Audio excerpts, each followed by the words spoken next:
নমস্কার বন্ধুরা, একটা নতুন ভিডিও নিয়ে এলাম। ভিডিওটা হচ্ছে তারকেশ্বরে শ্রাবণী মেলায় জল ঢালতে যাওয়ার কত শত লোক বাবার মাথায় জল ঢালার জন্য যাচ্ছে।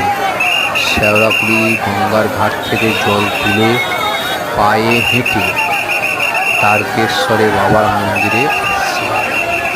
সেই চিত্র তারকেশ্বরে তুলে ধরলাম। আপনারা দেখুন কত লোক।